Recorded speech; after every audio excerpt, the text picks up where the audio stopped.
Hey everyone. I'm sure we're all still reeling a bit from the news lately. Yeah. Earthquakes near Santorini, Hmm. that massive one in Tibet back in January, Right. and of course, Yellowstone always keeps us on our toes. Yeah, It's definitely. easy to feel like the ground's getting more restless these days, right? Definitely understandable to feel that way.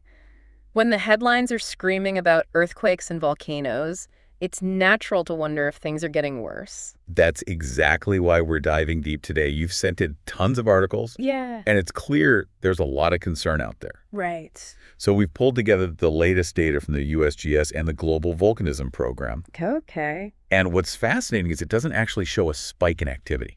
That's right. The perception of increased activity often comes from more news coverage and instant updates on social media. We're more aware of these events, but that doesn't mean they're happening more frequently. Okay, so let's look at the evidence. We know there have been some significant events recently. The earthquake swarm near Santorini had a lot of people worried. Absolutely.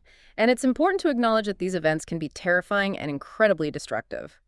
But when we look at the data from the USGS, the average number of major earthquakes per year has remained relatively stable since 1900. Interestingly enough, 2024 actually saw the lowest number of magnitude 6 plus earthquakes since 1982. Wow, that's pretty surprising given all the headlines. Yeah. So if the raw numbers aren't going up, what's going on here? It all comes down to understanding the Earth's natural cycles. Earthquakes and volcanic eruptions aren't random events. They're concentrated along tectonic plate boundaries and happen in cycles that can last for decades, centuries, even millennia. So when we see a cluster of events like those around Santorini, Hmm. it's more about the natural rhythm of that specific fault line or region. Exactly. Think of it like waves on the ocean. Sometimes you get a set of big ones, sometimes it's calmer, but the ocean itself isn't getting any bigger or more volatile. It's Yeah. just the natural ebb and flow. I like that analogy. It helps to put things in perspective. But what about those long quiet periods? Don't those actually make the big one more likely eventually? That's a great point. Those quiet periods are deceptive because stress continues to build up along fault lines. Eventually, that stress has to be released, and that's when we see major earthquakes. So, yes, quiet periods can be a precursor to more intense activity, but it's still all part of the natural cycle. We can't prevent these events, but understanding the science helps us prepare and be more resilient. So it's like pulling back a rubber band. The further you pull it, the more energy is stored, and eventually it's going to snap back. But even though we know it's going to happen, we can't predict exactly when. That's a great way to visualize it. And just like with that rubber band, scientists are constantly monitoring fault lines and volcanic activity to understand those stress patterns and look for any signs of potential release. Okay, so we talked a lot about earthquakes. What about volcanoes? Is the situation similar? It is. The Global Volcanism Program keeps track of volcanic activity worldwide. And their data shows that the number of eruptions and new eruption starts this year is comparable to previous years.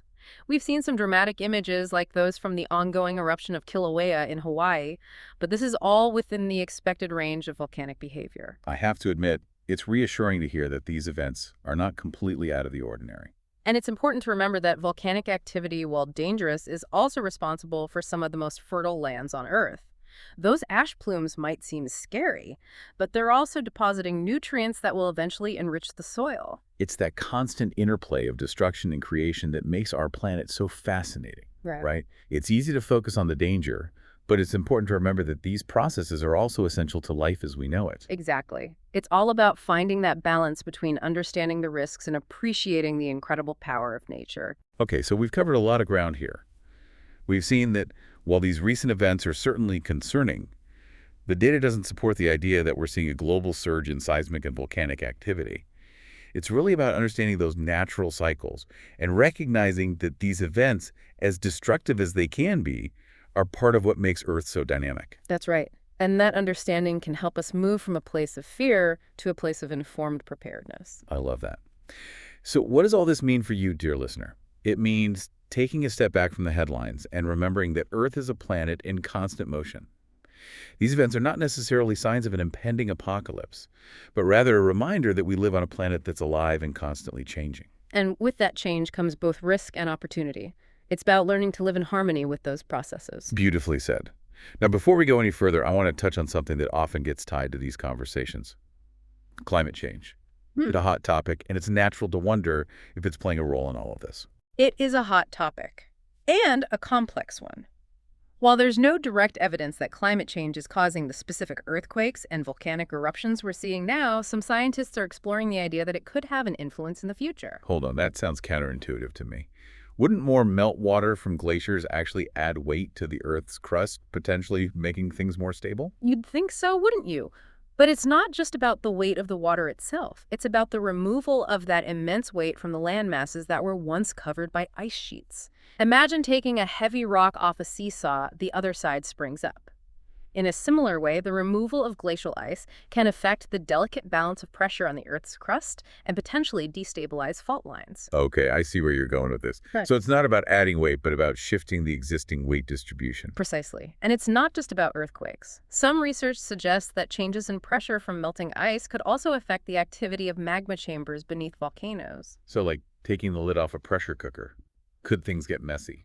That's a simplification, but it helps to visualize the potential impact. But it's important to emphasize that this is still a relatively new area of research, and the timescales we're talking about are very long. We're not talking about an immediate doomsday scenario. That's reassuring to hear. Yeah. But it does highlight the fact that we're all interconnected, and what happens in one part of the system can have ripple effects elsewhere. Absolutely. It's a reminder that we need to be thinking holistically about these challenges and understanding the complex interplay of natural forces. Okay, so let's bring this back to our listener.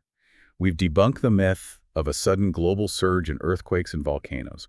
We've explored the idea that climate change could potentially have an influence in the future, but it's not driving the current events. What's the key message here? I think the most important takeaway is that the Earth is a dynamic and constantly evolving planet.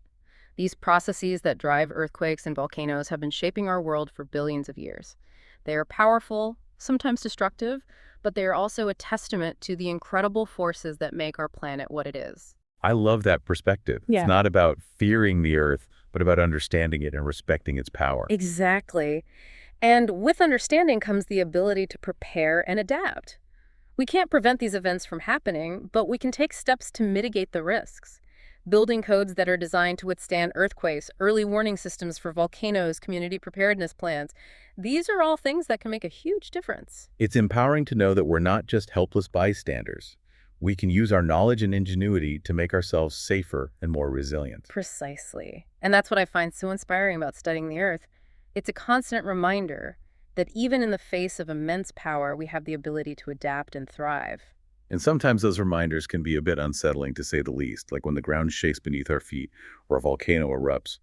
But it sounds like the real takeaway here is that these recent events, while dramatic, are not necessarily out of the ordinary. That's right. It's all about understanding those long-term cycles and recognizing that what might seem like a sudden surge is often just a blip on the geological timescale. It's like remembering that one bad day doesn't mean your whole life is falling apart. It's about keeping things in perspective. I like that analogy. And just like with those bad days, it's important to have coping mechanisms.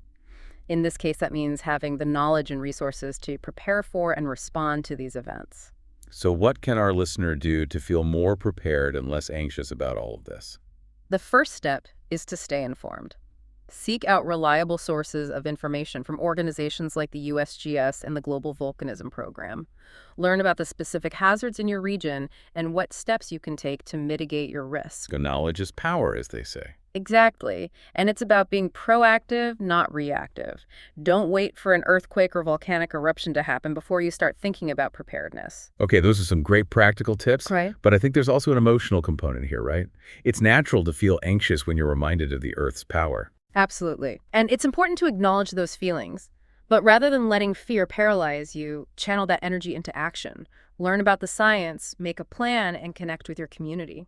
There's strength in knowledge and in working together. Beautiful advice. So, to sum up, the Earth is a powerful and dynamic planet. Earthquakes and volcanoes are part of what makes it so incredible.